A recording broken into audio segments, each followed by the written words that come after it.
Welcome to Raging Bullets, a DC Comics fan podcast, episode 640.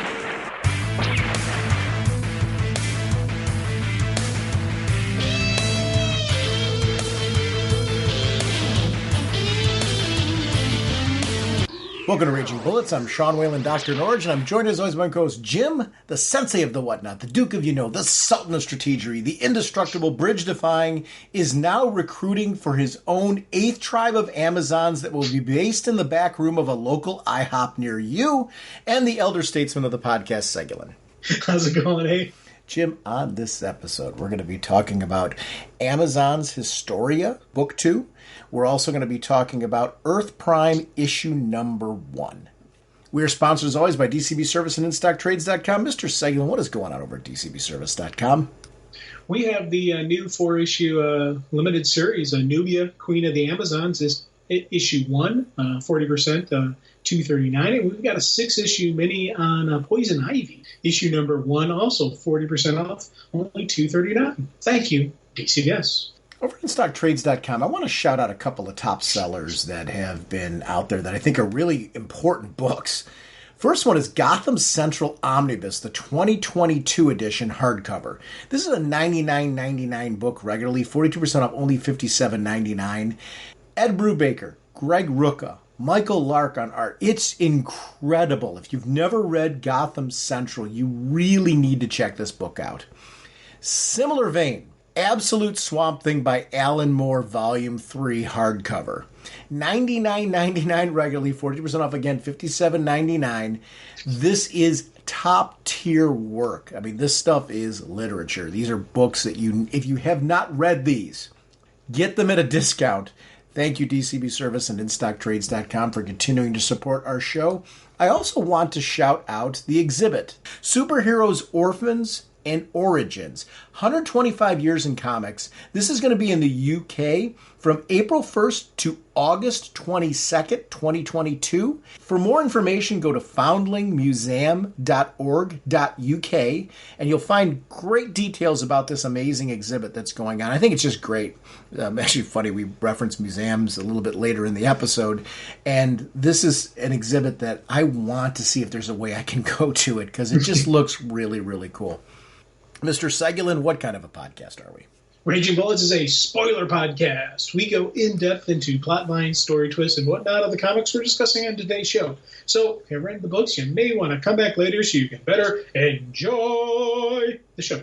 Let's talk some comics. A scarlet costume ejects from his ring, and in a blur of motion, police scientist Barry Allen becomes the Flash. Hey, Jim, some of this actually was stuff you kind of motivated me with for this week. I did read Batman Beyond Neo Year, the first issue of that. It was really good. The nice part is, if you've been a long-time follower of Batman Beyond, there's a lot of rich history there. The idea behind this is Bruce Wayne's been murdered, and you're trying to track down the murderer. But the cool part is this is a different Terry McGinnis, where he's had the resources of Bruce Wayne. He's had the resources of Wayne Enterprises. Now, because of all of this, Bruce Wayne's death, Terry doesn't have any of those resources anymore. Wayne Enterprises it's now Wayne Powers. There's somebody else running it. His access to resources is different. Still has a relationship with Commissioner Barbara Gordon, but Barbara Gordon's looking to retire. He's got this short period of time to track down the killer who killed Batman, who killed Bruce Wayne. It's an interesting sort of compelling story where we're seeing Terry McGinnis be very interested in keeping the reputation of Batman alive, the legend of Batman alive, because of what it does for Gotham, trying to figure out who he's going to be as Batman with some of his resources gone. It's a really compelling story, and it was something I just want to shout out if you haven't had a chance to pick this one up. It's right out of the starting gate, I think, something that's really accessible if you haven't been reading for a long time, and it's also something's there for long-time readers. Speaking of things that I've been reading that I've been really enjoying, I read the first 2 issues of Aquaman, and I'm going back to the original, 1962 Aquaman series. Have you read any of these? No, actually, I don't think I have. So they're a lot of fun. I mean, it's definitely classic 60s comics. the first story involves like Aquaman and Aqualad going against these like fire trolls, which is interesting considering their powers. And there's a big focus on kind of establishing the rules of Aquaman's world. Like, I've never seen it before in print that somebody talks about the fact that Aquaman and Aqualad are able to talk underwater. Well, this does. And it explains that over the year, over their time of adapting to undersea life with the pressures of water and things like that, their body has adapted to be able to talk. Now, whether, we'll get into the wacky science of all of that. It doesn't matter. I just liked that there was something in storytelling that explained why these two are able to do it, but yet it would be odd for Batman to be doing it, if that makes any sense. They have this little sprite that is helping them out. So you'll see these cool little... It's them with magic and using their powers to defeat these fire trolls. And each of these series are constructed into three chapters. So there's like mini cliffhangers within the issues. But issue 2 was the one that was really a surprising standout for me. Not really surprising. I was enjoying issue 1 a great deal. But after the rules have been established, issue 2 is this story where the two of them come across this Captain Sykes. He has kidnapped and held hostage a group of people from the ship. Aquaman and Aqualad are kind of forced to do his bidding because it's like ransom, if that makes any sense. So he has these quests for them to go on. He wants them to find this secret chest. Then he wants them to find this shell. They're all leading to something far more sinister. But Aquaman and Aqualad, obviously it's not as easy as finding this like treasure chest and going to the location. There's sea creatures and things that they have to fight in order to get this treasure chest. Then there's this cool part in the second end where Aqualad has to make the choice to take one for the team because they have to get this shell, and all of this sea life is being infected by this gas that makes them grow gigantic and also antagonizes them. So now all of a sudden the peaceful sea life is very vicious. They're trapped. The only way for them to get out is for one of them to take one for the team and kind of jump in there and be affected by the gas and basically open a doorway for them.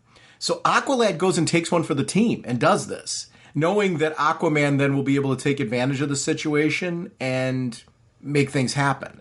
It was really an interesting story to see how the two of them work together as a team, because I'm so used to seeing that with Batman and Robin and some of the classic stories.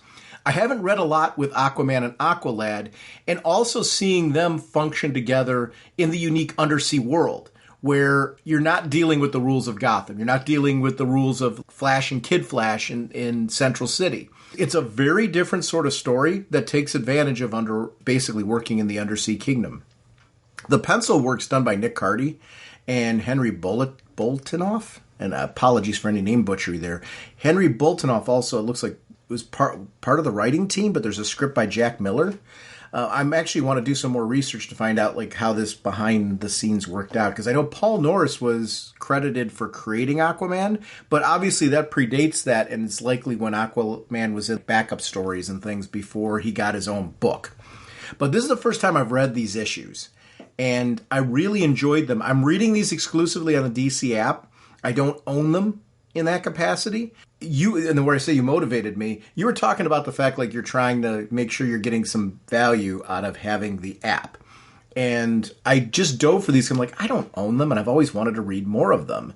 I'm 2 issues in, and I want to read more, which is probably the most sincere compliment. I didn't do it for the show. I really read it because I just wanted to get value for this. And I liked the stories so much that I'm like, this is kind of worth talking about and shouting out to people. That if you haven't checked out the original Aquaman stuff, does it feel a little dated? Yes, sort of, in the sense that, it's from the 1960s, but the stories were good. What the issue 2 had is in between chapter 1 and chapter 2 and chapter 2 and chapter 3, there's this single page comic strip. It's almost like out of a newspaper, if that makes sense. And it's like a comedy bit. Which, cool.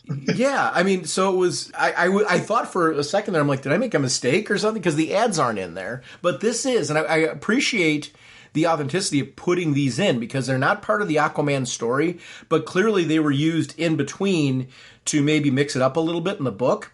They were humorous. They gave me a little chuckle. They were undersea-related comic strips. So there were two different sets of characters, but that was something I didn't expect in the whole thing either. It's worth checking these out just from comic history standpoint, reading through them, seeing where these characters came from very early on in their career. And I really enjoyed this.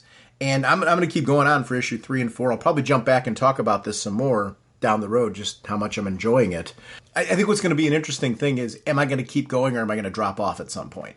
And right now, issue 1 and 2 have me looking forward to have queued up issue 3.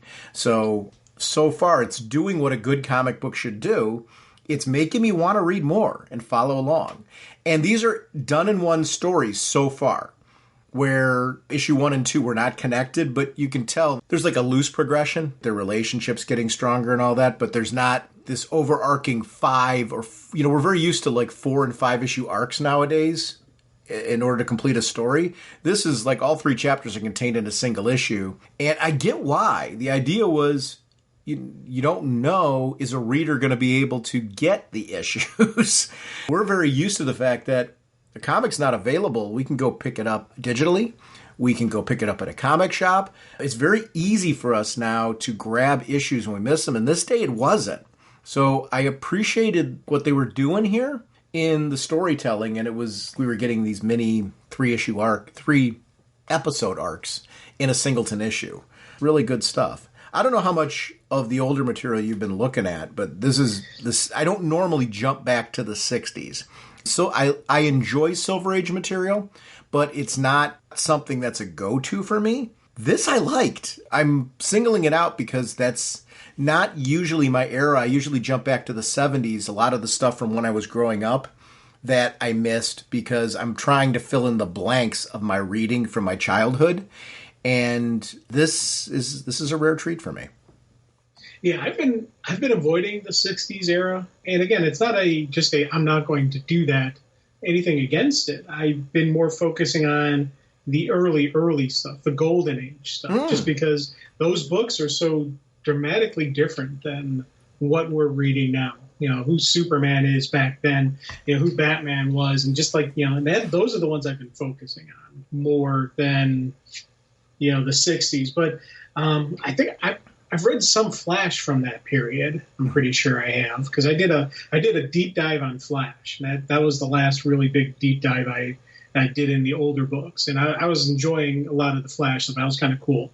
It was neat seeing the different way he was then versus now, and again, even the similarities. And I think that's one of the neat things, that we have different characters. They are very dated back then, but you can still clutch on some of the stuff that makes that person so groovy. That thing that makes you go, yes, that's a Flash fact right there. That's a Flash moment. Or like with the Aquaman stuff, I'm assuming you had some moments where you're like, okay, there's Arthur. I see Arthur in that, and I always still have, even with with Clark, there's still Clark moments. Superman was a lot different when he first came out, but there's still, as the character started growing and evolving, you can see the stuff that I call classic Superman moments you have in the book. So, yeah, I like going through some of those. Again, that's the DC app for me, where I use to read those, because I have some of the omniverses, of the Golden Age stuff, but I find it just, for me now, it's just easier for me to use the app to read that thing. So, and during this era, there is a 1-hour time limit that they can be away from the water. Both stories have storytelling reasons why they're separated from the water and how it's impacting them and how it can be deadly to them. I mean, they could die. So cool. It's not just we lose our powers, we could die, because it literally is a fish out of water. The thing I liked about this is, similar to you, growing up, a lot of my exposure was to Super Friends. Am I saying that accurately for you as well? Oh, big time, yeah. So the Super Friends I loved as a kid. So anything that I say right now is going to sound like a criticism. It's more the reality of what Super Friends was with regards to Aquaman. There were some great stories in Super Friends involving Aquaman. There were other stories where it was like they kind of forced in a reason for him to use his powers. Yeah. Just so that way, there was a reason, which is why a lot of times there's cracks and criticisms about Aquaman talking to fish and being the guy that talks to fish and all that, because that fit in those stories. The thing I liked about these 2 issues is because they were Aquaman focused, the stories were completely driven about why Aquaman would be there, why he was the right hero for this, why Aqualad was the right hero for this. Everything about the story had compelling reasons for them to be the lead characters. The missions were totally driven by their powers and their, obviously having to deal with their weaknesses to certain elements. When, why did they have to go on sea? Well, they were trying to help the people that were kidnapped. Well, when you do that, you're going on sea. Now, all of a sudden, they're trapped, and there's a whole little component. There was this really cool bit in one of the 2 issues, and I'm forgetting which one it was, where they are like, we need water. We need it fast. They were shrunk down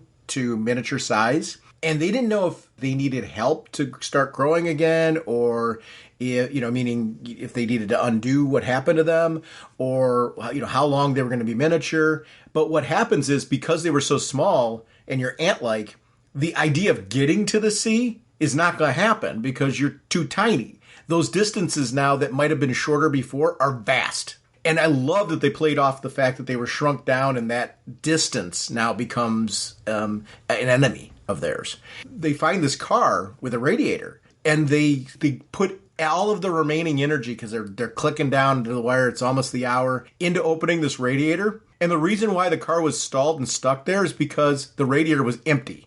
Oh. So the idea was they were so small that the radiator would have been like a really good source. So then there's this pelican that comes by and sees them as food because of their size. And the 2 of them manage to get the pelican to the point where it releases the water that was in its beak, that big long, and it was just enough water to, get them through till the next hour. But they actually had to hide in the radiator so the pelican didn't get them. So it was a cool little story. It was reminding me of something out of, like Honey, I Shrunk the Kids or something like that. But not as a comedy bit. It was really a serious sense of danger, if it makes any sense, because of their size. There was nothing in this where it was hokey, and maybe my presentation of it sounds a little bit, and that's why I want to be really clear. My presentation may sound hokier than it was.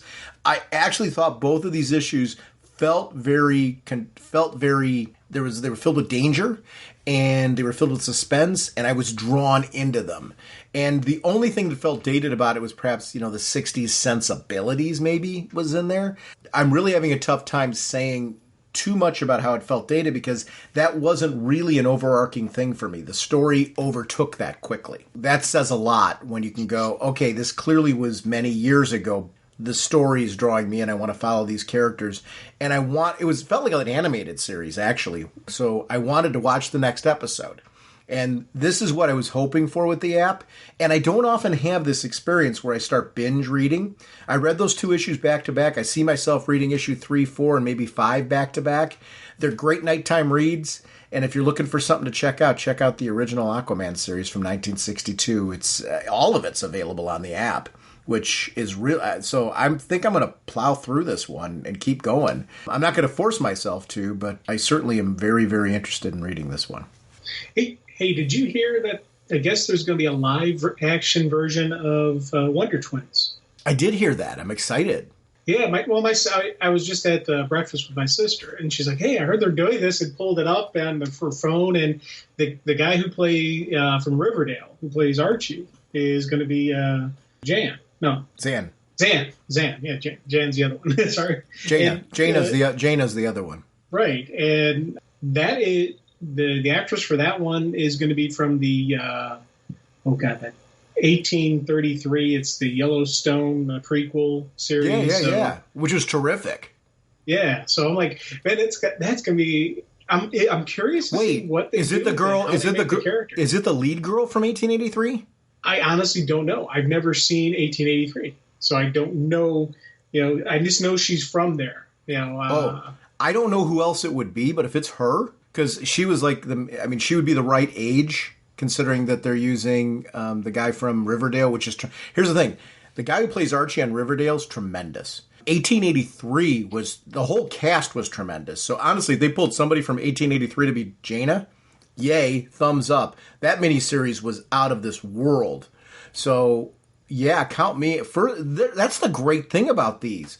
They're getting some top tier people involved in these series. We were watching Cobra Kai last night, and the kid from Cobra Kai is going to be Blue Beetle. Oh, nice. Yeah. Oh, I did not know that. Oh, yeah. Outstanding. Yeah. So it's, and think about it. He is Jaime. Yes, he is big time Jaime. Talk about great casting. So I was talking to my wife about that last night. I said, you may want to watch this Blue Beetle when it comes out and I think it's going to be released in theaters now. Before it was supposed to be HBO Max only. And I think now they're going to release it in the theaters because I think that they're feeling that this thing has some legs to it. And I'm excited for that. I hope it does get a theatrical release because I would like to see it on the big screen. I'm not against it being an HBO Max only kind of thing. There's something to be said for seeing some of these big productions in the theater. I'd like to see Blue Beetle on the big screen. Think about the special effects associated with that. That seems to be the kind of film that really should be shown in that format. The only reason I would want it on HBO Max is if they did like a Peacemaker where it was multiple episodes, so you really could get 6-7 hours worth of story being told. This is supposed to be a film, so that wasn't me That's... disputing what you're saying. I'm actually more clarifying that what they're doing, because I agree with you. I'd be thrilled for a Blue Beetle miniseries a la Peacemaker, so I was kind of nodding on where you're going. Kind of like what they're doing right now with Moon Knight on Disney+. That's like a multi-part TV series, and honestly, the Moon Knight story benefits from that, so I would be totally jonesing for that. Dead Boy Detectives is coming to HBO Max from the Sandman universe. It seems like every time I blink, there's like something else coming out.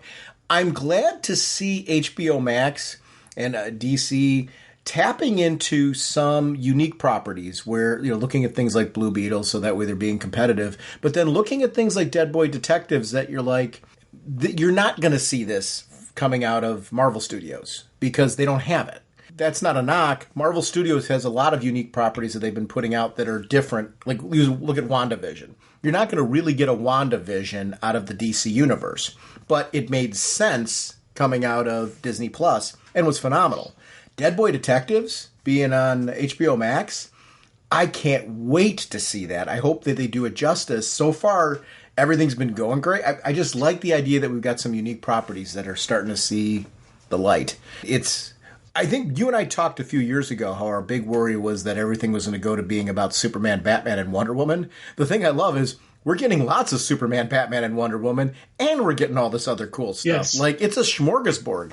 I could not be happier right now because it's exactly what, if you're asking me what's your perfect lineup, it's this. More unique stuff, and yet our favorites. You're hitting the right beats. So it's a great time to be a fan. We got a lot of great stuff coming down the road. Oh, no, you don't! Our first discussion this episode is going to be Wonder Woman Historia, The Amazons Book 2. Kelly Sue DeConnick is the writer, Gene Ha is the artist, Wesley Wong on colors, Clayton Cowles on letters, Gene Ha is the cover artist, and Becky Cloonan is the variant cover artist. I'm really excited to talk about this book, and I didn't know originally when this was coming out that we were going to do issue number 2, and I'm thinking now we're probably going to want to talk about issue number 3 when it comes out. But issue 1 was a really special book, and I knew I was excited for it. I had no idea it was going to hit me the way that it does. Issue number 2 did the exact same thing issue number 1 did for me, and I really love the fact that we have a different artist. First of all, I'm a huge fan of Gene Ha. He's on my short list of favorite artists of all time. If I was doing my top 10 ranking, Gene Ha easily is in that grouping. Very unique art style, very definitive art style. When you see a Gene Ha work, you know it's Gene Ha. And there's something to the detail, the amount of detail that he puts into his artwork that is stunning to me. This type of project is perfect for Gene Ha because of the fact that I'm assuming they got a little bit more time with this, to really deliver this kind of project the way that it is, and especially with the way that they're being released. I love that this one had artist notes in the back. I'm not an artist, so being able to see a little bit of the behind the scenes of what led to the final product, and the way that the writer and Jean Ha worked together in the collaboration of this, where she gave him, like some story beats to work off of and gave him a lot of artistic freedom to be able to flesh out through the art, the story direction. The collaborative nature of this was something that I think this benefited from greatly. I loved this issue every bit as much as I loved issue 1. And this is going to be one of those series that not only am I going to buy issue 3, and we're probably going to want to talk about on the show, but this has got to be collected in some tome. I mean, like, oversized God, yes. tome. Please. So gorgeous. So gorgeous.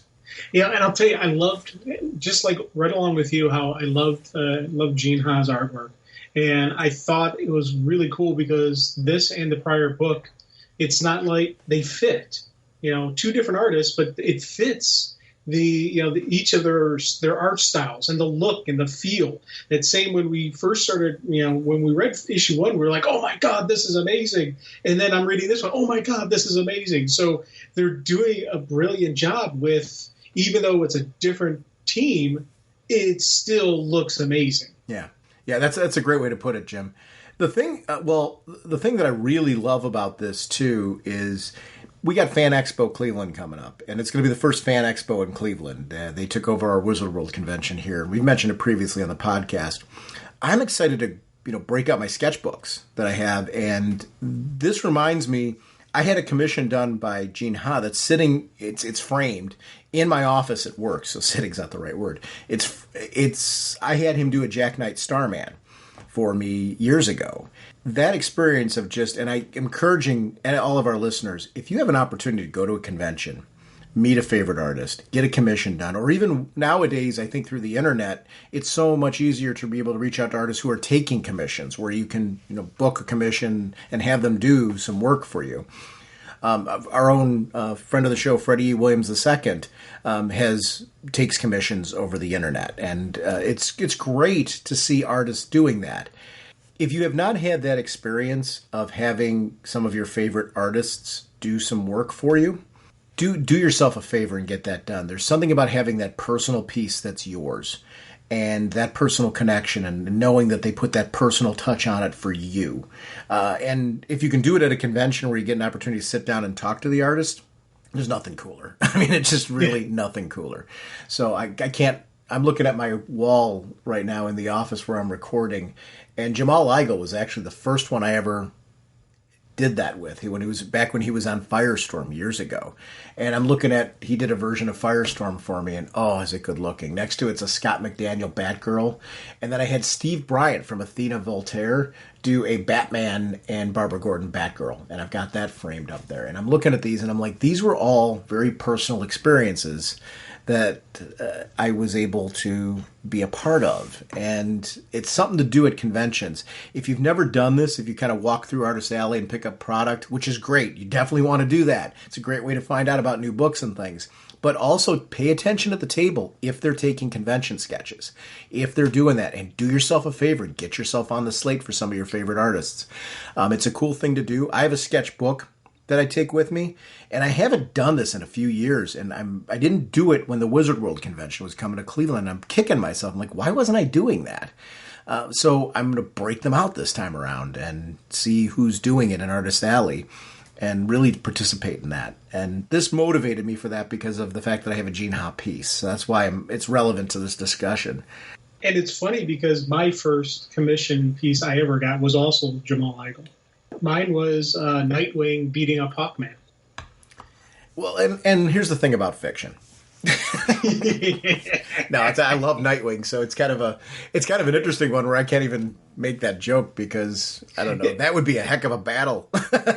Yeah, and for those who are wondering, I'm serious. I actually got Jamal to do that. When he was working on Nightwing.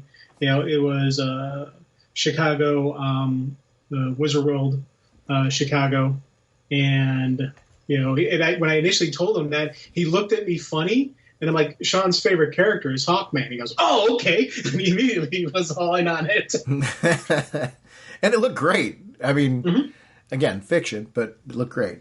Jamal Igle's artwork's incredible. But I think that's the kind of thing that if you haven't had the opportunity to do that, do yourself a favor and sit down and get that. So this one's a cool one. In book 2, the focus of this one is it's starting to explain how the Amazons grew. We had in book 1, it explained the first wave of Amazons. And that looked like that was going to be it if you went according to book 1. There wasn't really a vehicle for there to be additional Amazons. This one continues the journey of Hippolyta, who wants to become an Amazon. And really, at her core, early on in the story, hasn't pinned that down yet, that's what her heart's desire is. She's seeking them out. She's trying to find out more about them. I think to kind of get the answers to, like, why? What am I looking for? What am I trying to get here? And I thought it was just a really, really cool story. It's a lot of depth to it. Hippolyta being a spotlight of this was pretty important to me because she's a character in current continuity that I've been really enjoying on the Justice League. And I've always loved the character, but don't know a whole lot about her history. This has given a great chance for us to see her really at the ground floor of the early days of the Amazons. And I had no idea that she wasn't just, bam, an Amazon right from the start. And I love that this story is kind of clarifying, no, she wasn't. Or wasn't, when, I love that this book asks, it leaves you with the question of, when did she first become one? When did that really happen within her? When, was that something that an external source created, or was it something that welled up from inside her based on events in her life? And I love that this story was a journey that leaves you as a reader to kind of go, we could sit around a table and have a lengthy debate over when she actually became an Amazon and what it means to be an Amazon. Is it about being, having all these powers, having all the long life, or is it a philosophy? Is it a belief? Is it something that's spiritual from within you? I love that this book really opens up a more of a debate than always definitive answers. And there's something to be said for that. This one makes you think. And I really I enjoyed that aspect of this a great deal. Oh, God, yeah. And again, it's when did she become the Amazon? And I love just how they bring it up and how they talk about it and get you thinking, is it that moment of, defiance? Is it that moment when she said, no, I'm not going to do this anymore? Is it when the Amazons came in? Is it this issue when when a god steps into the mix? What is that moment? And I love how the fact that they don't cleanly say it, but they give us enough, that we, for me, it's that moment of defiance. For me, it's that initial moment when she says no more. And she stands her ground and she says, I am not going to do this. Even before she was saved by the Amazons, that was the birth of the Amazon in her. Yeah. She needed time to actually become, part of their tribe. She needed time to become eventually a queen. That's all leading to this. But it's that moment, there's that internal X factor inside her that says, yes, I am now an Amazon. Even if she didn't recognize it, even if no one in the universe recognizes it, if you think back to the first issue where Hera kind of keeps her hands off of the Amazons, but she's keeping an eye on Hippolyta. It's kind of like that's the moment when Hera realizes, okay, there's something more about this mere mortal woman. And I like the fact that they do keep mentioning throughout this, she is still just a mortal. She is just still following them, keeping her distance, and I love how it's showing her just following the Amazons, but basically following the trail of blood.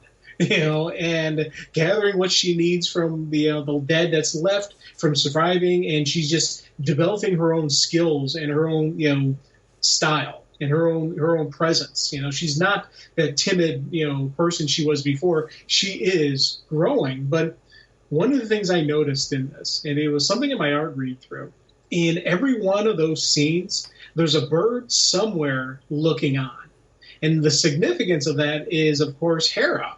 because Hera sees through the eyes of birds. Yeah. So it's Hera, so Hera is watching her the entire time. And I thought that was a neat little, I'm assuming that was a conscious effort. Make sure you put a bird here, put a bird there. But it was kind of a neat thing for me just to notice that and see that, because, again, it's part of I love when you've got a really good storytelling and art working together to give us something kind of groovy. I love the way that we see Artemis for the first time, kind of as that like image in the trees. I thought that was so cool. Watching over her. I almost said Diana. Hippolyta having that opportunity to feel like I'm being watched. I know I'm being followed, and trying to pin down what that is. And then we as the reader seeing that. But I love when you see the end of the issue where Gene Ha's talking about the art and the art choices that he made. I loved seeing how that went through some variations along the way. But is that such a beautiful image where you see the face in between the tree, and this idea that really does, there's this idea that the living things belong to her, and that is her connection. That was a really, really cool presentation. I loved the design of the gods. I thought that was something throughout DC's history. There's been a continued evolution and change of the gods, and a lot of that is based on the perception of the people of those gods, because belief is a big factor that drives the gods. I liked this really embraces that, and there's some real style to these gods and the way that they're presented. Artemis is outstanding. I really think that character design is awesome. And that horse is amazing. Yeah. Well, I'll tell you, the horse, yes, 100%. But the thing I loved about Artemis, I agree with you how with the living tree in the face there, and then you cross over and you've got the deer that transforms into her. Yep. And then when you see the full page of her, you still see she still has hoofs. She still has hoof feet of that deer. And I love just how they keep incorporating all that into who she is. Again, they really did a great job with all the different gods, giving them this nice little personal groove to them. But again, echoing 100% sentiment on that horse. That horse is awesome. Nighttime being a critical factor of all this. The Amazons traveling during the night. There being safety in the night because the male gods are in charge of the daytime. The men are in charge of the daytime. They're trying to stay under the radar. And there's an interesting component to this as far as that secret being critical, that secret being important. And I really liked that because it's setting up issue 3 and doing a great job of it. It's like they're doing a pretty good job of like bobbing and weaving, being able to find justice for women in this world that really is terrible to them. And they're doing it ninja-like, and it makes a lot of sense as long as they stick to the rules, as long as they're keeping safe and staying to the shadows and staying to the night. They've been able to spend a significant amount of time completely under the radar of any of the male gods until. And that's something where I thought this was seeing the focus on nighttime here and kind of understanding that. We don't see any form of daylight until we see Hera. That's like the first daylight that we actually see in this because she's on Olympus. And the distinction of the color tones, just, the whole being hidden thing, I thought was just really tremendous. You're right about the birds. I love that they kind of broadcast that when she's talking about there's no justice for women, and she's talking about not in this many years, not 1,000. And that page, oh my gosh, that beautiful spread of her fan flying out and those feathers flying out, and you see the birds, and you see women throughout history. It's, really her looking forward to not only that time frame, but the future based on this particular storyline, and showing that journey is a rough one. And I really loved that presentation. It was very dynamic. It had a lot of detail in it. And wow, that's one. There's so many pages in this where I'm like, I want that as a poster. I'd love to see that on my wall. I'd love to see that. And I think that's really important where you spend a lot of time on a page and go, wow, that attention to detail. I like I said before, I'm a Gene Ha junkie. Anytime I get an opportunity to take a look at more of his artwork. And he references in the back Alan Moore's Top 10 and what he learned working with Alan Moore. If you've never read Top 10, it's worth seeking out. A little harder to find now. All of the work relating to Top 10, well worth seeking that series out. It's terrific artwork, great Alan Moore storytelling, and something that is a little bit different. So I can't recommend that more highly. It's worth referencing because of the fact that he mentioned it back in the notes. And again, it's his terrific artwork.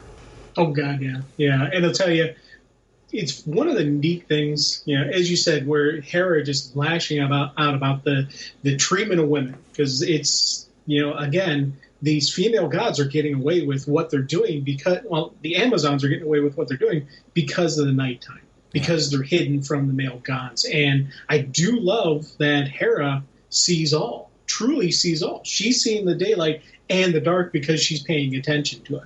And with Artemis, you see just the anger that Artemis has, that all of them have, which is what created the Amazons in the first place, that injustice. And it's one of those things that a really cool Wonder Woman Amazon story can be lost in the shuffle as to what the true motivation of the Amazons are. You get lost in the notion, a Paradise Island, an island of all of women. They're against the world of man, and then they're now sending a champion to the world of man, and you could talk in general about it, but in reality, there's some seriously horrific stuff that has happened. And will happen. This takes place, a long time ago, and they're seeing into the future. They know how much, women will be mistreated. And I love the fact that is a fundamental part of this story, fundamental part of the true Amazon origin story. And I loved seeing that. Again, it's something that, I don't remember reading as strong of a tale where it explains that. And it actually gives this reason why they had to truly be separated. I've seen the stories where the Amazons were captured, and Heracles or Hercules, whichever version you want to go with, pronunciation, captured Hippolyta and chained them and did all the betrayal, and they've done a bunch of different stories like that. But this true notion here, this is something a little bit deeper, and I like that. I'm really digging this story about the fact that it's absolutely beautiful, but the story of who they are, it's something that I don't know. It's drawing me in, to really go, oh, that is cool, and then you get these moments where, these art transformations of Artemis. From the stag to the wolf, back again to the human form, and just everything that was just blending through her. And then you see her image likeness in the clouds. I'm like, oh, man, this is one of those things where my art read-through was absolutely, delightful. I absolutely loved it. Just sitting there and just taking my time and looking at the images. And it's one of those things like, oh, my God, this is awesome. Yeah, I think one of the things about this is, and you're nailing it, it's a perfect marriage of story and art. And this is one, I think about, books like Watchmen and stuff like that. And the reason why I'm referencing it in relation to this, I'm hoping this story, especially if issue 3 delivers the way, which I have a lot of confidence in, the way that issue 1 and 2 have delivered, I'm hoping this story is noted in history as being one of those comic stories that you need to read, that you need to check out, because it is top-tier art, top-tier writing. It's a really, really strong story that adds to lore, and it doesn't it's not about retreading ground. You're saying, and I agree with what you're saying, there are things being told here that haven't been defined before, at least to this depth. And I really, really like that. This whole sequence with Artemis basically using the blood to put the war paint, it's part of the journey that we see of Hippolyta towards becoming an Amazon. And it's hard to pin down when did it exactly happen. I don't know that one event made her a Amazon as much as all of them together. It's like any journey, right, into self-realization. And I think we're seeing that unfold with her as a part of it. And I think that is a compelling moment where you're like, okay, that's a pivotal moment.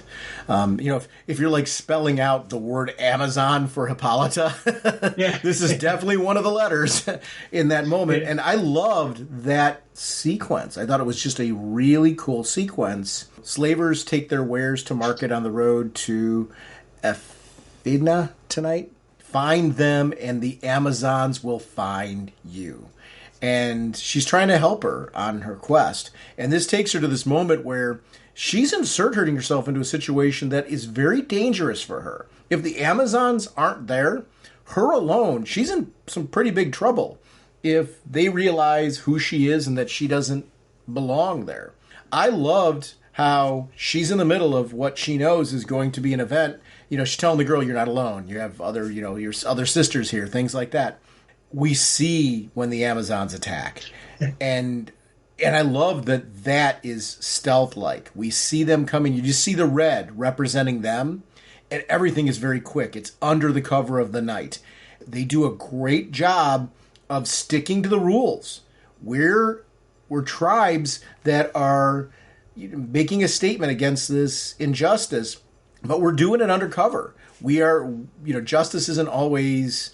in the daylight and things like that. It's funny. They're like Batman before Batman in some ways in what they're doing. And I love this. It's just such a great presentation. The choice of using the red to represent them during that sequence, though, I thought was really, really great. And I loved that you don't see all of the Amazon. You see just like an arm here, a weapon here, a leg here. They're moving so quickly with stealth that you're not able to pin down exactly what just happened. Nobody could tell the tale if they witnessed it of who it was or put a face to it. You can't see it because it was that quick of an event. I loved that. Well, dude, I'll tell you, this sequence, I'm sitting there and you see the slavers like, oh yeah, they are so toast. This is going to be cool. Just the anticipation of the slaughter. Yeah. But the one scene I love in this, there's an owl sitting up there, of course, so Hera can see everything. But then when Hippolyta first takes the slave girl, Katya, and stops her from going back, she's like, they're here. She's like, I have to go back to my sister. Shh, you have more than one.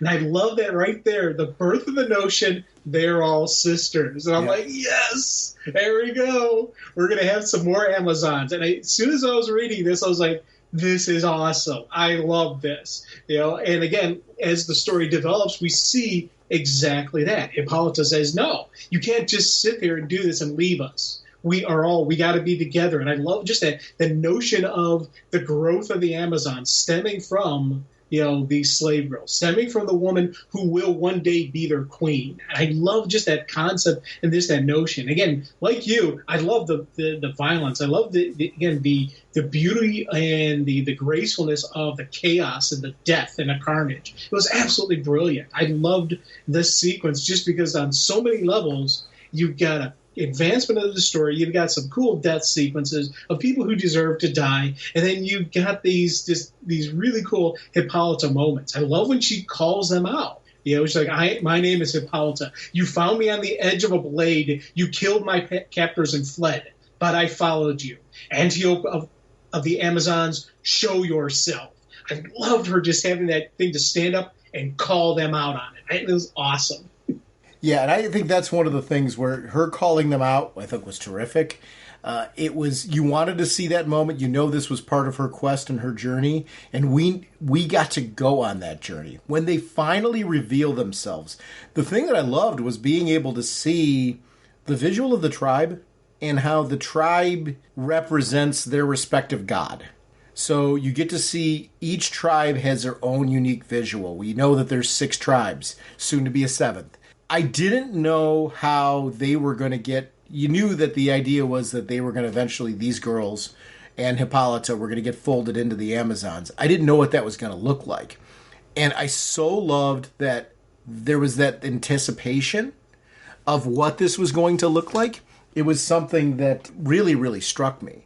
To me, when an artist really gets a chance to have some fun with with lore and costuming and how it relates back to, in this case, gods and the spirit of each god. When, each god is defined in the first page. They define each of the gods, and it's pretty critical to do that in the first page. Each of the female gods that are representing the tribes, defining who they are. And I was glad they didn't reference Hera until the next page, because the point of that first opening spread was, these are the six. This is what they stand for. This is who they are.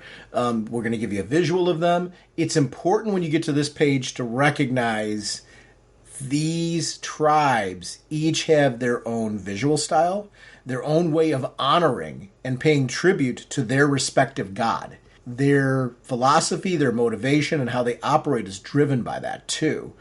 That was something that I love it. It's very colorful. It's very artistic. It's really well defined. And it just stands out in the way that they carry themselves and the presence of these pages. I mean, I love this kind of stuff. Oh, God, yeah. And again, just the Hippolyta standing up to them. As I said before, when she calls them out, and then, later she and the other girls, they all kneel out of respect, because you need to show respect. Yep. But she doesn't still back down. She still stands her ground. Because she's like, when she asked them to take them with you, like, hey, we're not shepherds and we're not sheep.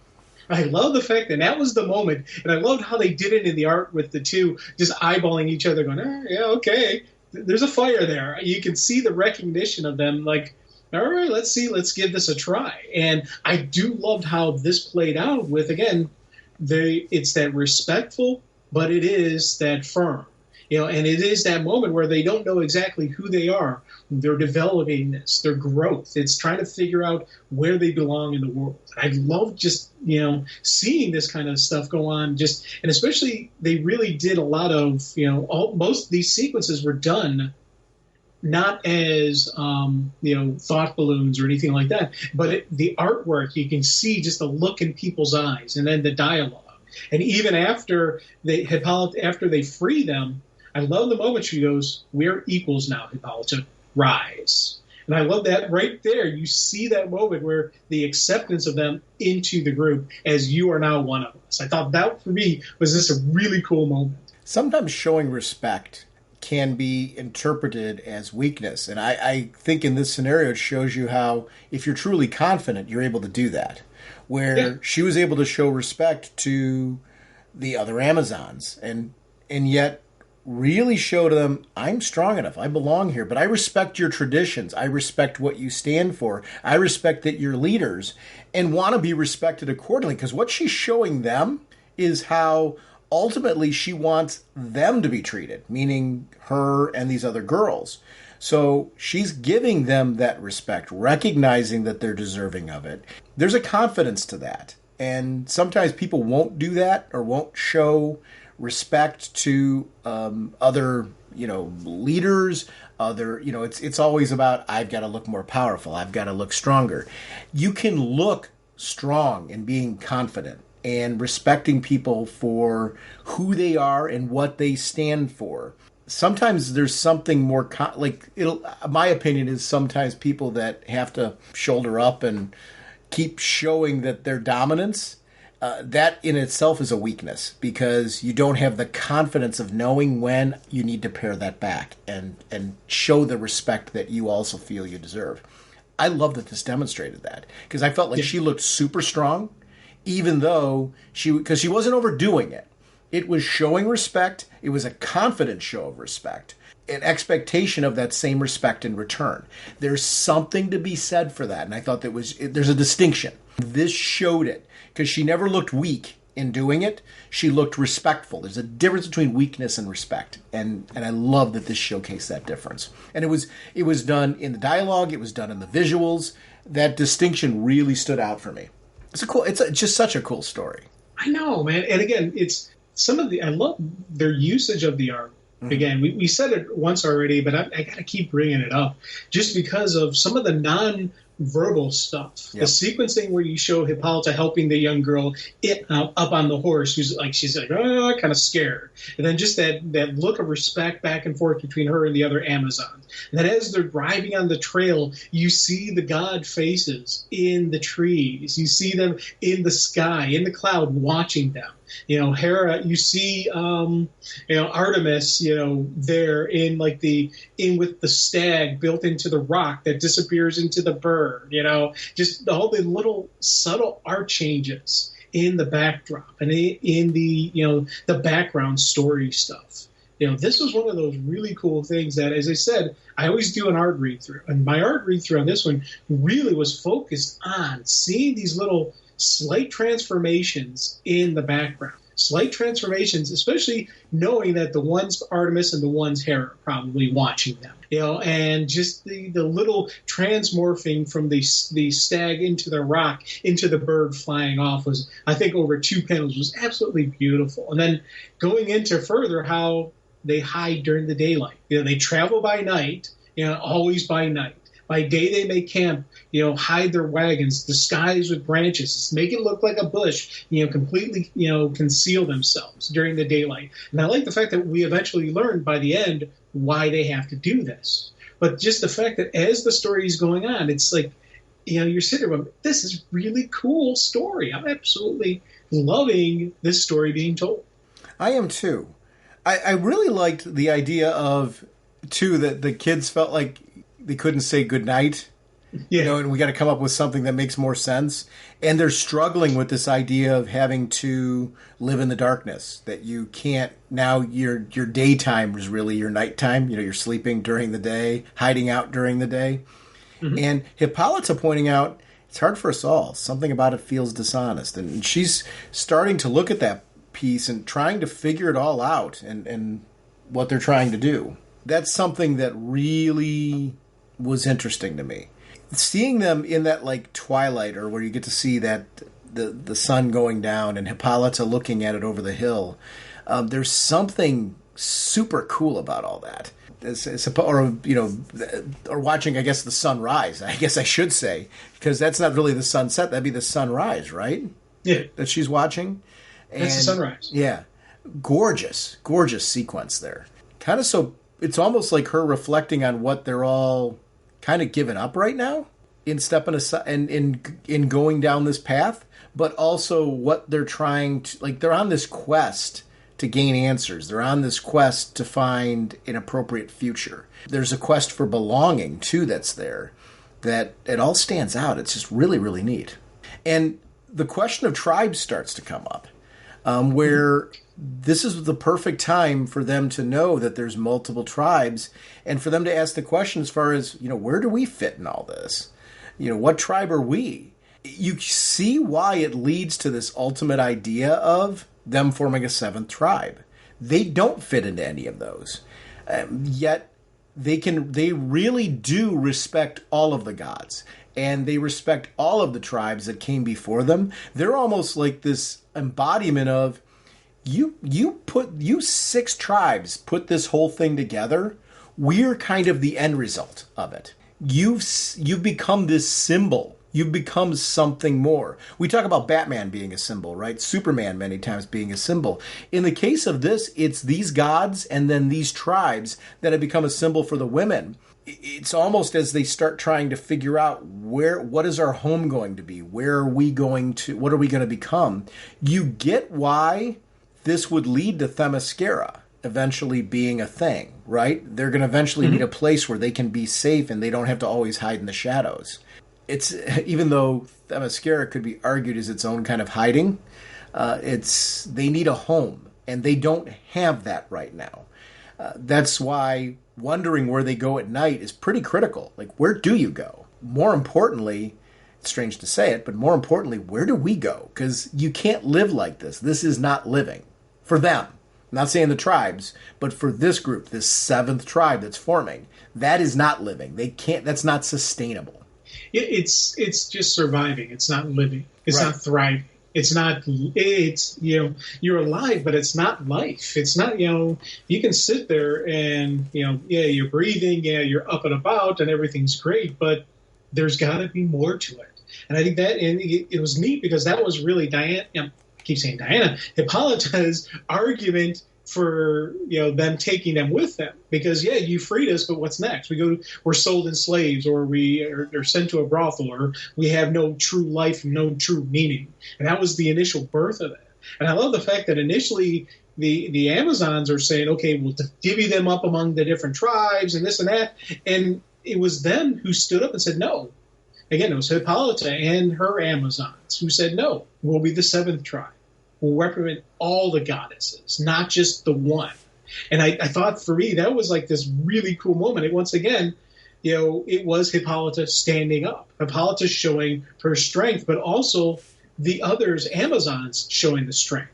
And them getting that moment of, because they're like, okay, well, you'll need a queen. Who will be in charge of your thing? How will you determine it? By combat, by cunning, loyalty, generosity, wisdom, charm.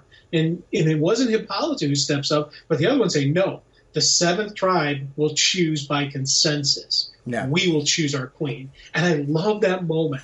That for me was just, again, obviously, with that moment, you knew exactly who they were going to pick. But again, it's further showing the strength of this woman who was previously this, this slave girl who was, she was timid and she was meek. And it's like, oh my God, what am I going to do? No, she's now starting to have the strength to stand up to these Amazons. She's now has the strength to say, no, this is how we should handle ourselves. And I love seeing that, that character growth. The flying bear debate was really cool. Yeah. This idea of they aren't really Amazons. Well, what makes us Amazons? Then using the analogy to say, well, I'd like to see that. And, then turning that into this tale, this fable. What should the bear do? The bear's at the edge of the cliff. Does the bear stick to its nature, or does it try to step outside it? Does it try to become something more? I loved that story. I loved the visual of it. And I loved that it enhanced the debate that no, the bear should, in that scenario, try. Why settle for that? Why not try to become something more? And if you fail, you pick yourself and try again. It's an interesting sort of philosophy. I loved that. Yeah, a flying bear would be cool, though. It was a great analogy because it immediately became, and I loved the sense of wonder in it. Because you're just like you presented it just now, it became one of these things where you're like, well, yeah, that is kind of cool. I get why they use the analogy, but wouldn't, because they were doing just what you said. But wouldn't it be cool? And that was the great part of that analogy. It was really awesome. The idea of the fact that they walked in this scenario where they were trying to save another group of girls, and there was a boy that was hidden amongst them. And he was pretending to be a girl to infiltrate and almost killed her. And this idea of justice and justice needing to be served, and them going, well, what is justice? When it's a child, that is a child. Can he become something more than what he is now? And are we going to define him by what he's done in this act? Or are we going to hope that maybe this event sets him on a different path and let that opportunity be a thing? She can't let it go, though. Even though they're telling her to, she can't let it go. And ultimately breaks their code and goes and kills this kid in daylight. And now she's been seen by the gods. She's done it in front of one of their statues. She's done it in front of one of their temples. They have seen her. And it's a direct affront to that god. So now you've got these creations of one god that are spitting in the face of another god without knowing that they're directly doing it, but in the face of that god, it's an affront. You have killed one of mine. Well, you think about it, not only in the daylight, but while he's at the temple, praying to Apollo, begging for mercy and justice, that's when he dies. And that, for me, was like, you kind of saw it. It was one of the neat things where you saw it coming. This is not going to be a good thing. But I loved how they did lay this out, and they really did explain why they are operating in the dark. They're hiding from Apollo. They're hiding from the male gods who are operating in the light. So for me, this was just an absolute, just wonderful sequence that, again, it lays the groundwork for the next issue, but also does bring the male gods back into this the story now. And now we're going to see what happens when these creations of the female gods upset the male gods. So we're going to get the male god champions fighting on behalf of the male gods. And it was one of those things like, oh, this is absolutely brilliant. Again, wonderful story on explaining why they're operating in the dark. Brings in for the next chapter our main villains that we're going to deal with. Of course, it's laying the groundwork why they need Paradise Island, why they need to have their place away from the world of man, why they need to be separated from it. There's so many layers on what this is laying down for the future. One simple, scared girl, angry person, she said only justice, but in reality she's out for vengeance. Yeah. And that's the thing, where if justice and vengeance, they look the same sometimes, but if it was justice, would she need to kill that boy, or was that vengeance? And I think that is one of the neat things, how going against the code of justice really is what brought down the Amazons right now. Yeah, I love that ending page, too, where unleash hell upon them, and you get this idea of what's coming for them, and it was woof. Gorgeous page, very threatening, and it's beautiful in its hints at destruction of what's coming, and the war that's going to be coming in book 3. Wow, is this just? I read this one 3 times for this, and the only reason why I referenced that, I didn't have to. I was ready to talk about this right after my first read through. I was so excited. Reading it the other 2 times was really just to kind of go back through and bask in it. And sometimes there's things I'll reread for the show for the purpose of, kind of going back through and, what did I miss in the story, and what kind of things were hidden when you know what the outcome is going to be at the end. What was the build that led to it that you didn't realize? Because that's sometimes there's subtle things that you see more clearly after seeing the ending. I didn't need that with this, but I reread it just to enjoy it. There's something to be said about really just being in awe of the art. This felt like walking through a museum, and I don't know of another way to put it, where you were seeing artwork that you're in awe of. In this case, you're experiencing a journey of going through that. And maybe the exam analogy falls apart a little bit there, just in the sense that I feel like I was going on a journey in reading this. And it was breathtaking. It doesn't matter that if everybody listening to this feels the same way about the writing and the art. It's that we've all experienced that in this medium. And if you haven't, keep reading, keep checking out some of the landmark stories that are out there. There are ones that will hit you in that way. This was one of those that really moved me, and I was really glad that we decided to do this issue on the show. We didn't know when we threw this one on the slate that this was going to be this issue, and I really am glad we did this one, because there's a distinction. I really enjoy reading comics every month. I get different things out of different books. Every so often you get something special like this, where it's different. It's a different level of quality. It's a different level of presentation. The artists and the writers have a little bit more time.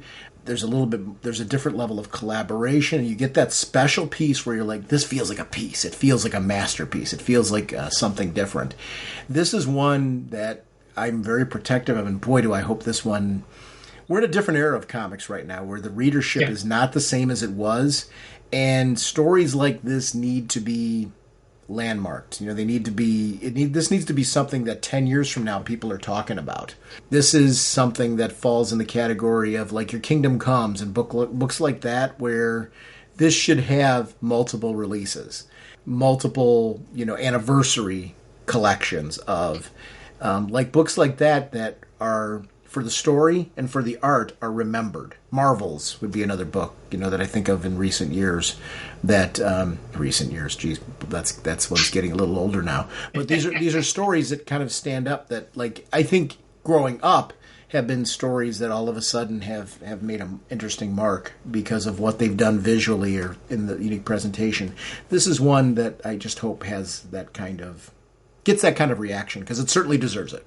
Oh, big time. And this is I love your comment about like walking through a museum, because I love museums. I love going to them and just, I don't know artwork. I'm not, into, this is that painter or whatnot, but you do get that experience sometimes when you're just going through and you're like, oh, that's kind of neat. And you just saunter through the museum and stop, take a time and look and just take in what you're looking at. And, you've got these classics that are on the wall and you're like, there's something significant. This is speaking to me.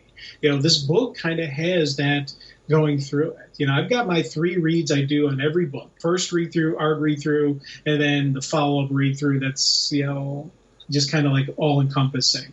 With this one, I did all the 3 reads, and then I kept doing it again and again. And then I go back to the first book and do that again and again. There is something about this book, about, just as I said, I love just the story they are telling about the Amazons, the story they're telling about these people. And granted, it's Black Label, so is it current continuity? No, but it very easily could be. And I like how just that, the story we're getting and the time they're spending on it, it's absolutely brilliant. And I'm so loving this story. Is there a rule of Black Label that the stories aren't in continuity? I guess what I'm saying is, this isn't happening like right now. Could this be considered the history of the Amazons? Like, I guess I don't know that there's a rule, and this isn't me disputing you. I guess I'm really asking the question more than anything else, because I guess Black Label, I've always seen it as being an imprint, like you're saying, of being ones where the stories they don't have to be beholden to continuity. They can just tell great stories and things like that. But I don't know that a Black Label like this, a Black Label story like this, can't be considered the history of the Amazons. I guess is more the question that I'm asking. Like, why? Yeah. There's nothing in this that, like, to me says this could... Yeah, there's no contradiction, really, of the story being told. Mm-hmm. And even like how the narrator of this story is explaining how, like when you think back to the sequence when the narrator is explaining how, the historians have argued, when did Hippolyta truly become an Amazon? And again, so this very easily could be in continuity. I've always taken that Black Label is not continuity, but it's one of those stories that maybe this is how it actually happened. Maybe it's not. It's just out there for us to tell the story, for us to enjoy it. It's, it's one of those things where you don't have to get, your head too tightly wound in on it. There's a couple Black Label stories where characters have been killed off, and you're like, okay, it's a Black Label. They can kill off that person and we're fine with it, But, with this one, again, I love how this story is being told, because it very easily could be, especially looking at how things are currently going within the Amazon universe, how everything's getting flipped upside down, how we're seeing the multiple tribes, are now coming together. This could be the birth of those we could very easily see the birth of those multiple tribes come into play. So there's no set rule that says it's not. But to me, it's always been just a general understanding that it probably is not. It's just a story to be told. And I like that. And I love that about the story. And so far, all the Black Label stuff, I've loved the fact that they're not beholden to any story that came out. They can tell their own tale how they want to tell it. I guess I kind of look at it the way I looked at books like Killing Joke and things like that became continuity.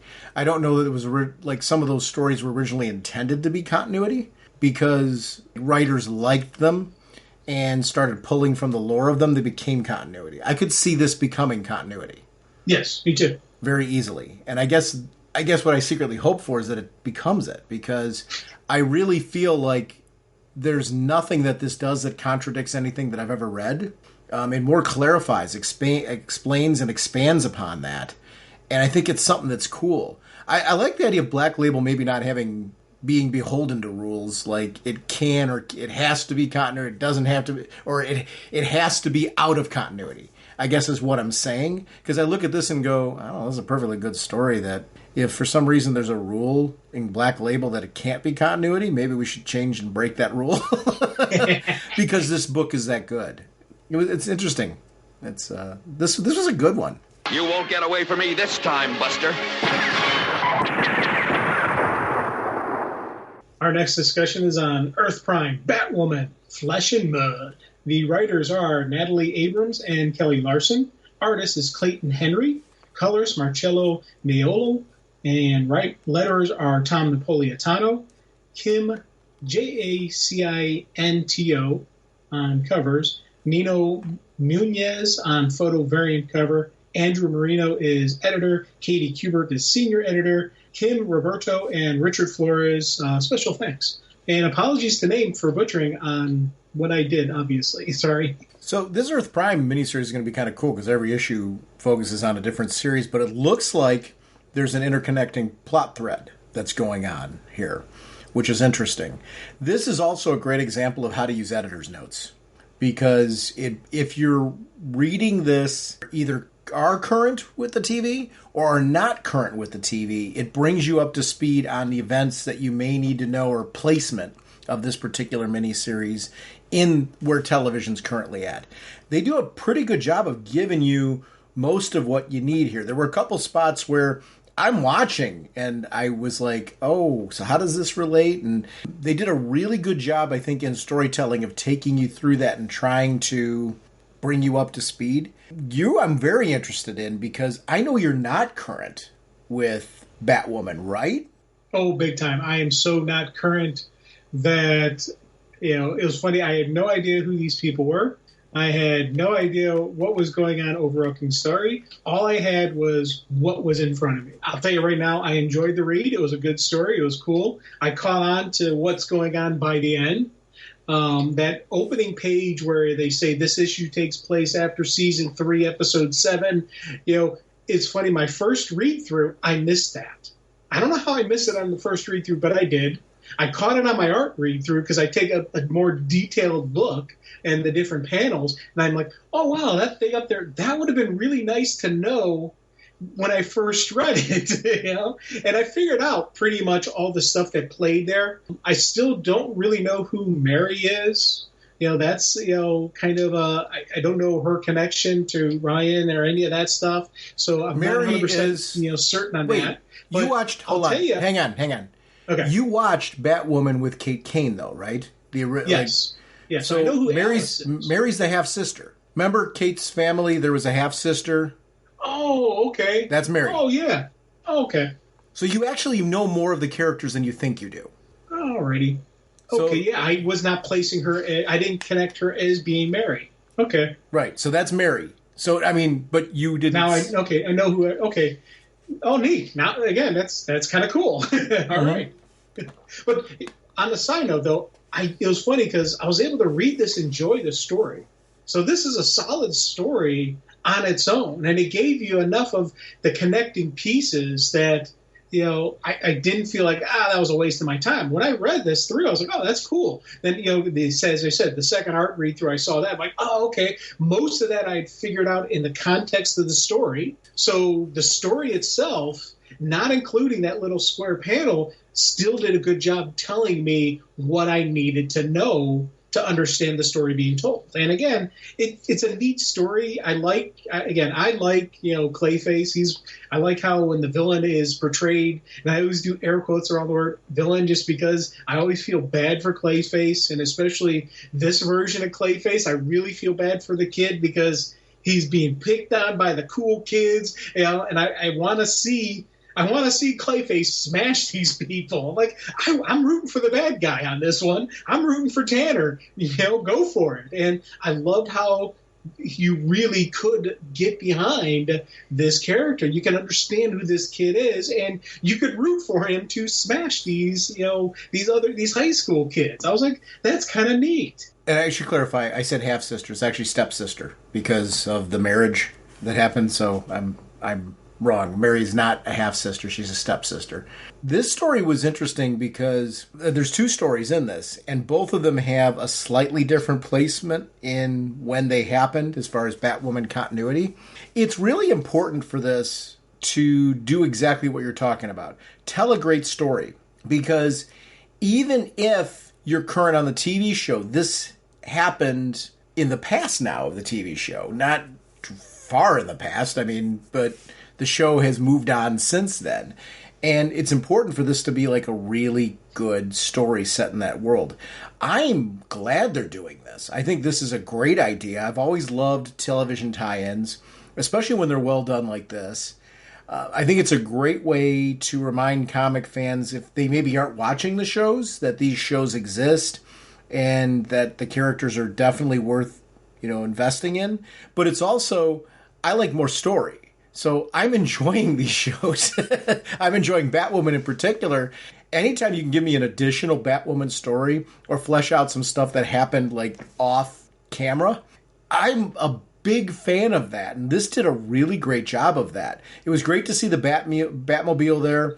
I love that they're playing off of the status quo right now of she and Luke don't have access to Wayne Enterprises the way that they used to.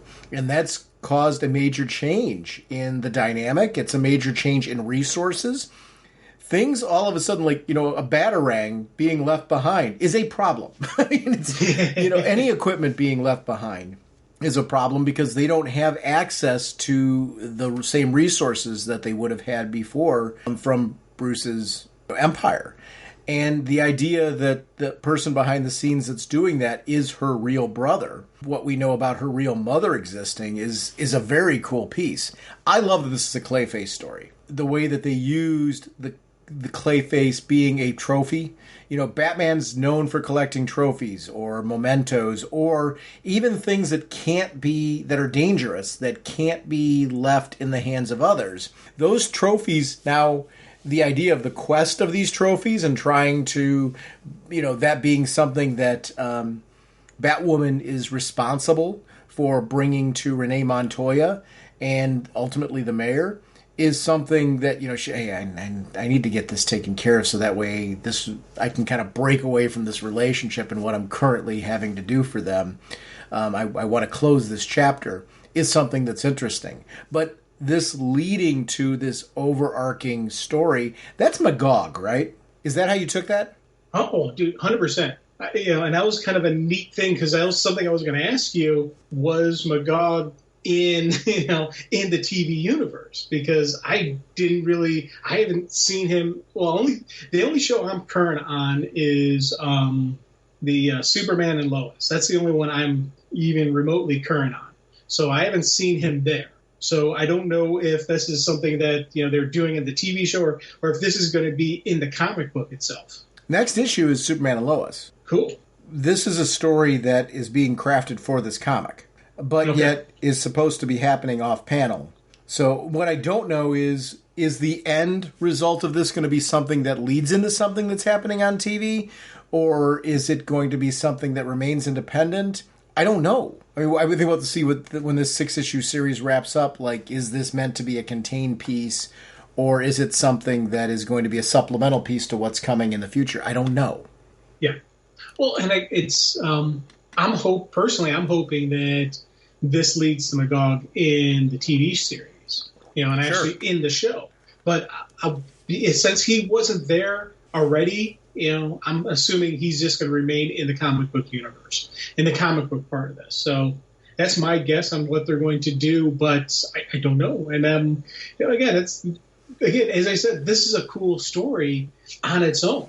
So I'm happy with how this is going. Just if everything just stays in this universe, in the comic book universe, versus actually pulling it into the TV series. But I'm in a no-lose situation here, man. I'm in the anti-Kobayashi Maru.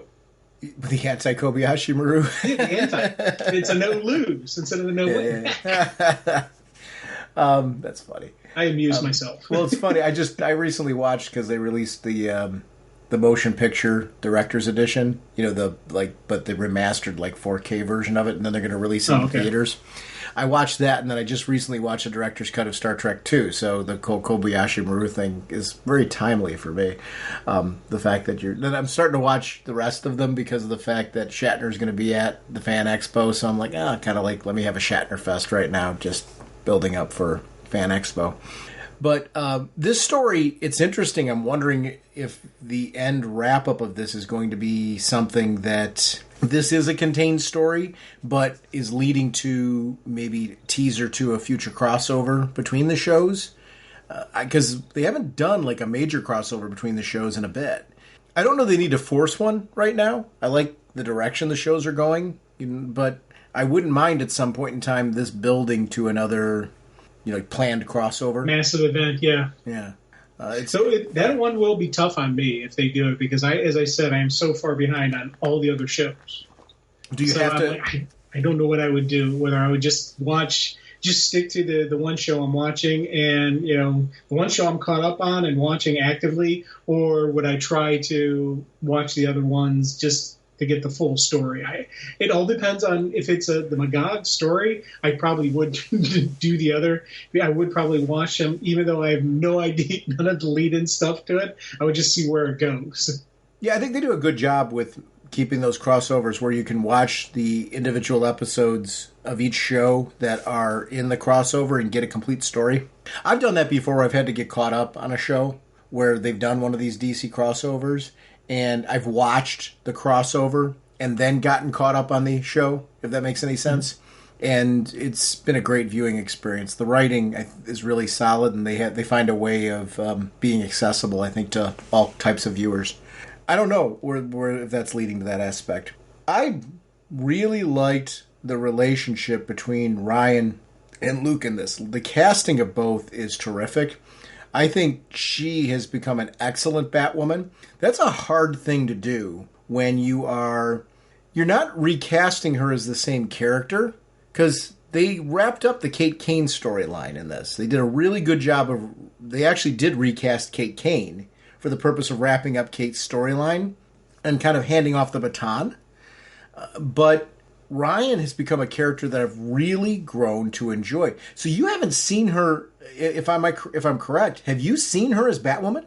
Not really. No, I've seen only the beginning of her, the beginning and the introduction of her.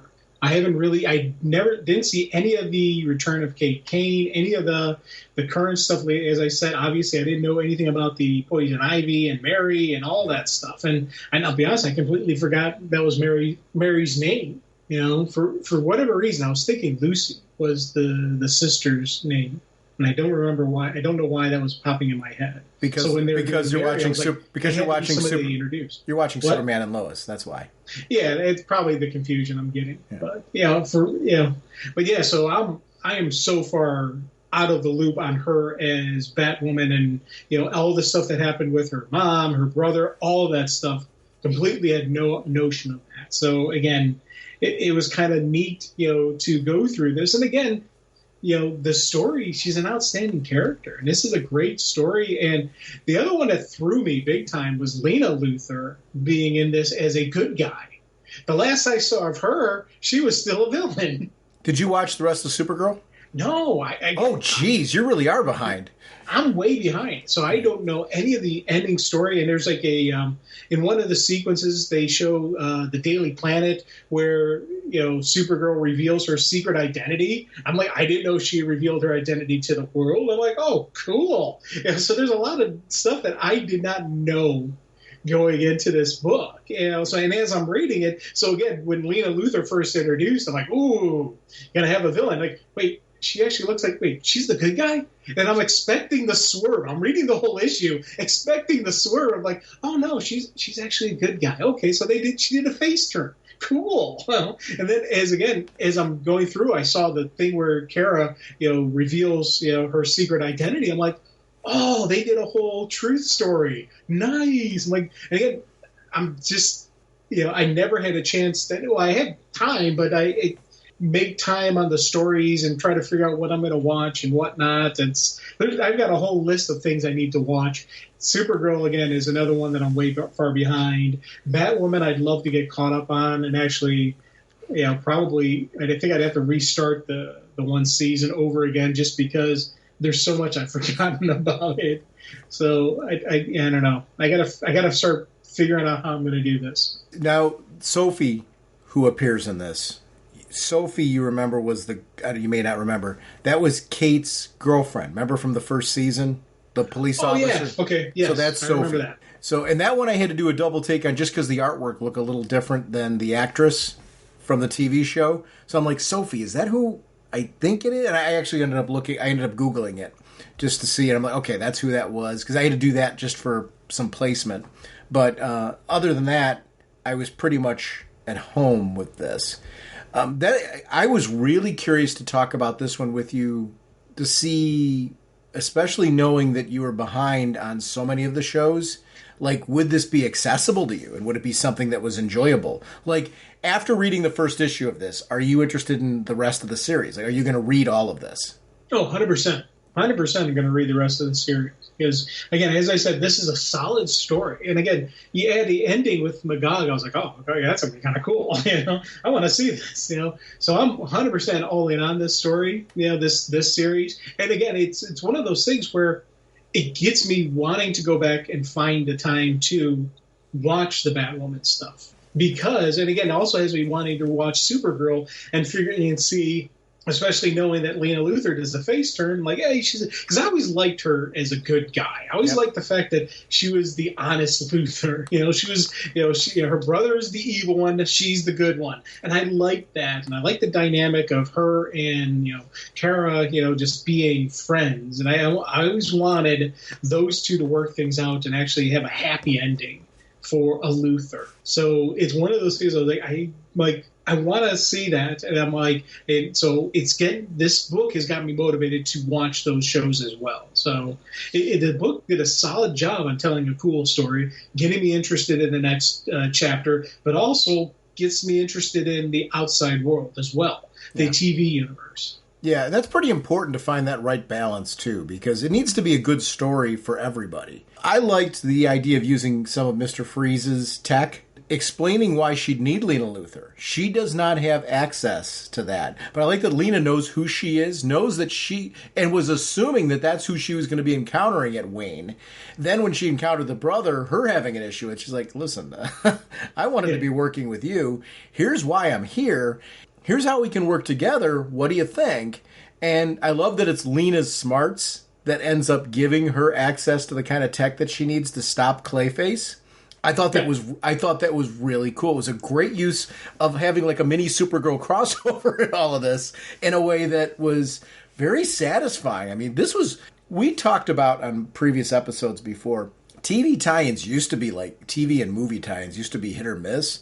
Boy, is that not the case anymore. More often than not, it's really the duds that are few and far between. And most of what we're getting is this kind of thing where it's a great story on its own. It's great for fans that have been watching. It's great for fans who are lapsed viewers, where it's just, hey, life's got in the way. I've not been able to stay caught up, but I'm intrigued by these worlds. I'm intrigued by these characters. Hook me in. I think very similar to how TV should be a gateway to comics, and I'm hoping this winds up being a gateway to some people who watch the shows, maybe finding out about this and reading this, and maybe trying out some other additional comics, or at least doing this mini-series to get exposed to comics. Just as important would be for fans who are comic readers who are like, I'm going to pick that up and check it out, and maybe it'll get me watching the shows. And I think it's an important duality of this. It's really a cool story. Another question I got for you. Mm-hmm. It looks like Lena Luthor casts a spell. Does she have mystical powers? Because when she's at Wayne Tech and Ryan's picking up her stuff from her brother, the security guard goes to join them on the elevator. She says something to him, and then you can take the next one. Did she cast a spell on the guy? Is that something else I missed? Does she have mystical powers now? I was looking back just to see what the spell was. I don't know how much you want me to tell you. It has to do with... I want to know. So it has to do with... Yeah. So spoilers for anybody who hasn't completely watched Supergirl. You may want to pause this and jump ahead a few seconds. Lena's mother was part of a magical coven. And there's a whole storyline involving that. I really don't want to go too much more into it. Okay. It's something you're going to want to see. There is that history that's there. So it's a spoiler that's there, but there's a story that goes along with it that you really want to see play out on television, if that makes sense. Yeah. Yes, there is something there. And, cool. Yeah, you're right to catch on that. What I was trying to see is, like, did I remember the spell itself from the show? And I don't. But that doesn't mean anything. It just means that it probably was, like, prominent or something like that. I just don't remember it. I remember her having them. I remember that being a part of the show, though, and it was actually a pretty big arc. Yep. So it was an important piece. What do you think about Mary being poison ivy, or being infected by that, and her being linked in with Alice, being a reveal? Because here's the thing: it's kind of a big change, knowing who it is now and her relationship with Alice at the moment. Well, first off, I absolutely love the infection and everything we talked about, the trophies, and just not only the transformation of the different people, because it looks like there's also a Killer Croc 2.0, so that guy got infected with the Killer Croc. Mary became Poison Ivy, Tanner became Clayface, but I also like the explanation that the infection is affecting the frontal cortex lobe. So it's not just about the infection turning the person, it's about them, kind of like, throwing off the sensibility of those people, and just the persona and the personality just taking over. Now with Tanner, you got a kid who's bullied, who's suddenly given this power. So I love how he's like, I don't take this as a, he's like, I want this power. I'm not somebody to be cured, and it looked like from the one sequence, in the book, Mary had the same kind of mindset where she's like, I don't want to be cured. When it looks like when the serum got actually broken, she's the one who actually had, broken it while it was in Ryan's hands, using a vine, from the way the artwork is. So I'm like, that's kind of neat that the infection not just changes, but it actually does affect the brain, affects who they are. But also, again, with this kid, he's like, that's kind of neat. Now, I want to see Killer Croc, so again, more motivation to watch the TV show, because I want to see Croc in that, because I'm like, that sounds like kind of neat, because, again, Croc's another one of those really cool characters that if you do them right, you get some neat stuff from them. So, all this stuff with the infections and all that, it's motivating me to want to watch the TV show. We get this cool backup story, A Night Out, by Cameron Johnson, who's the writer. Michael Calero is the artist. Matt Herms is the colorist. Tom Napolitano is the letterer. Andrew Marino is the editor, and Katie Kubert, senior editor. I liked this story just because it's great to see the juggling, because you have this responsibility of being, and I'm going to quote this is from Spider-Man, Batwoman's man in the chair, guy in the chair that we've got with Luke Fox. And I really enjoy, he's on a date with Stephanie Brown, of all people. And on that date, things are just going wrong. It's a repeat date. The life is being that responsibility to Batwoman, yet you've got a full-time job and you're helping Batwoman. And you're trying to have some form of personal life, and it's just not working out. He thought this was the night. I'm going to take the night off. I'm going to give her my undivided attention. Instead of giving the undivided attention, what ends up happening is Batwoman's got a problem, and he's got to be there. It's Sophie that's reaching out. He's running to the cave thinking, I can get to the cave. I can get back. I can make this all happen. I can juggle all of this. And things are going wrong. And he can't do it. When he gets back, it's been too long. She's left him with the bill, yep. Which rightfully so, because she was on a date with him. But I just thought it was such a fun story. That was something that I was glad they put in there. This extra little short story that was just this fun little story that you could do on TV, but it hasn't been done like that on TV. And felt very natural as a side story for the character. I'm hoping this is successful and we end up getting, like, this miniseries leads to another one and another one. Just because if you're going to give me this level of writing, I love expansion the storytelling world. I love when they take DC's other properties. I love when they do it with games. Not just DC. I love when comic companies do it with games. I love when they do it with film. I love when they do it with the animation. Give us more expanded story. More. And this is a great example of more and yet make it accessible. What did you think of that story? Was it a story, did you find it enjoyable? Well, one, I found it enjoyable. I thought it was kind of neat. Two, I did not know that was Stephanie Brown. So I'm like, oh, cool. Again, neat little thing. I didn't know she had been introduced into the universe. So I'm like, oh, that is good. Now that knowing that, again, I've got more motivation to really watch this TV show. But again, I do like the fact that how they showed him, dancing back and forth. I assume she doesn't know any of the Bat families or any of that kind of secrets. This isn't spoiler Stephanie Brown, or maybe she is. I don't know. So she's irritated because she doesn't. This story is a contained story where he's on a date. She doesn't know. He's not telling her. And this date's going horribly wrong because of the fact that he can't tell her. They haven't gotten, because of multiple failed dates, they certainly are not in a place where he can say, hey, the reason why I left you is I'm helping Batwoman. He's not at that place, and they don't have a relationship yet, so to speak. They're in the early stages of what could be a relationship. I loved how that played out and showing the challenges of superhero life. Being a part of that world, even when you're not directly the superhero, you are still in that situation where you've got to keep the secret, even at a cost to yourself.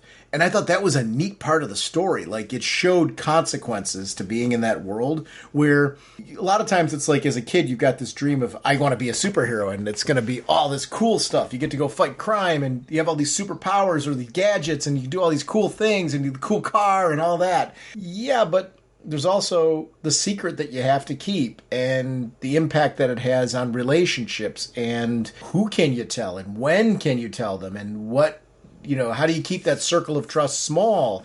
And I loved how this played into all that. It was a fun story, but actually also had the seriousness of the consequences that go along with it. And I think that balance really played well in the story. It's funny to say, I don't want to say when I say it's a cute little story, it makes it sound like I'm diminishing. It's just the opposite. It had a lot of depth to what it was doing in it. And I really appreciate when sometimes these little things, anthologies will do this every so often. We've talked over the years about some pretty powerful anthologies that have released that have had some stories that have had like a stamp on them. This was one of those stories where I'm like, it was a short little story, but boy, did it tell a lot in what it was doing. Oh, big time. And again, this was a neat thing. Again, I know who he is. I didn't know that was Stephanie. I just knew it was a date. And I knew he had done multiple times when he had to use some cheap excuse that you constantly get in these until till the person knows the secret. So it was a neat, I don't want to say filler because that diminishes it, because it didn't. This again shows a good solid story on character development, character growth, connection to Luke, even more than what the other stuff is. When you see him in action, here's a thing, like, you feel bad for the guy. Because especially at the ending there, he's like, maybe she'll give me a fourth chance. I won't hold my breath. And you see, nope, she didn't. I guess that answers that. I absolutely love this. And again, this is something I would like to see if he even tries to explain it. If he has the next interaction he has with Steph, where she's got to explain to her why did he, just right as they were ordering is when he ditches. Yeah. And she stayed for the full meal, because you see, she's like, hey, I'm going to eat this, put it on the bill. When he gets back, give it to him. It almost looked like she ate his too. Possibly. Or at least, he came back and finished his off, and then, but it was pretty funny because he came back and got, I don't know. He came back and the waiter is grabbing the plate, and it looks like an empty plate. So she may have, they ordered that. He went to the bathroom to take care of the Batwoman business. It came.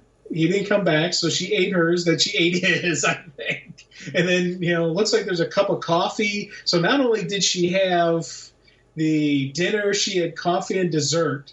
And then there's the wine, the glass of wine, champagne, whatever that is. So, well, the coffee I think is his. The coffee I think is his because it's hot, from the way it's piping out.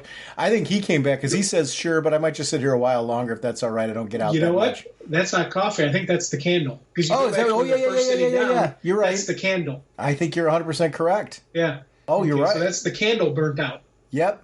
Oh, it totally is, because earlier when they're sitting at the table, there's a candle right in the middle. You're 100% correct. That's the candle. You're right. That's cool. Fun little story. Like a human helicopter, the Flash rotates his body, rising faster, faster. I would like to remind everyone about our show voicemail line. It's 1-440-388-4434 or drnorge on Skype. RagingBullets@gmail.com is our email address. Either method you'd like to contact us, please feel free to do so. RagingBullets.com is our show website. That's where you're going to find news and information about the podcast. We feed out to Twitter, and we feed out to our Facebook fan page. I am also, as always, proud to shout out the fact that we are proud to be part of an amazing Facebook group community. And I want to thank everyone that posts over there.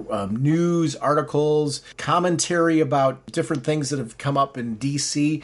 There's so much stuff going on right now. It's really cool. Every so often you'll get something about a brand new movie, a brand new TV series that's in the works, brand new, especially with these like HBO Max miniseries that are coming out.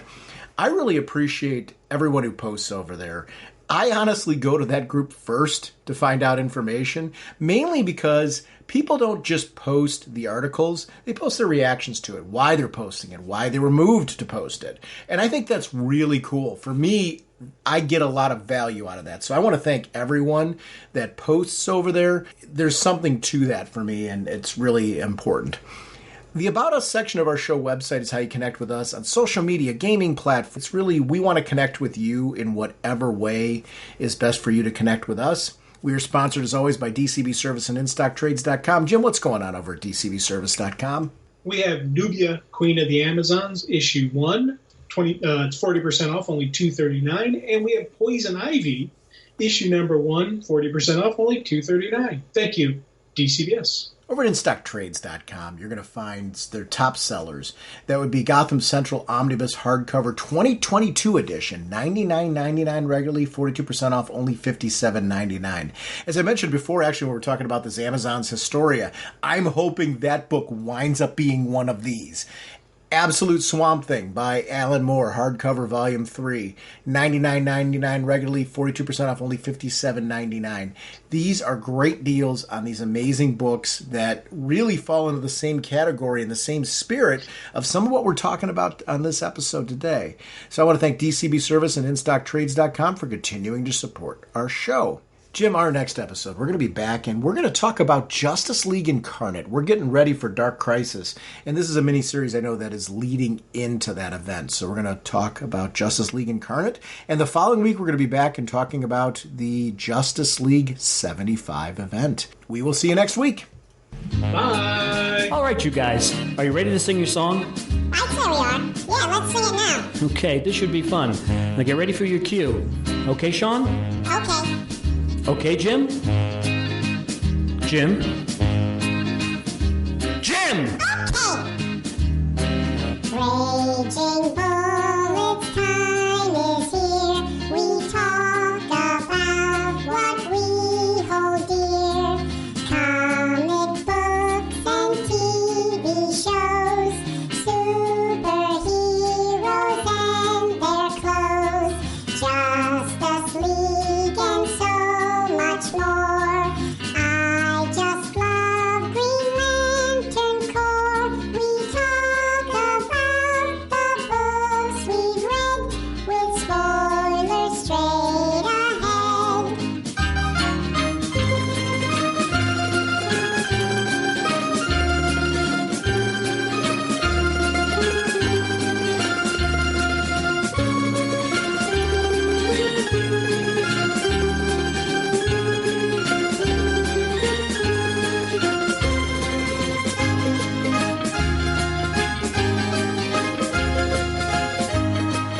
Okay, fellas, get ready. That was very good, Sean. Naturally. Jim, you're a little flat there, so be careful. Jim? Jim? Jim! Okay. Justice League and so much more. I still love Green Lantern Corps. DC Comics are what we know. The Raging Bullet Show. DC Comics are what we know. The Raging Bullet Show. Excellent job, guys. Let's sing it again. Yeah, let's sing it again. No, that's enough. Let's not push it. Push it. What is that? Yeah, what are you talking about? No, I didn't mean anything by that. I think we're going to try Jim, I don't know. how long do you want the song to go? Look, it's our production.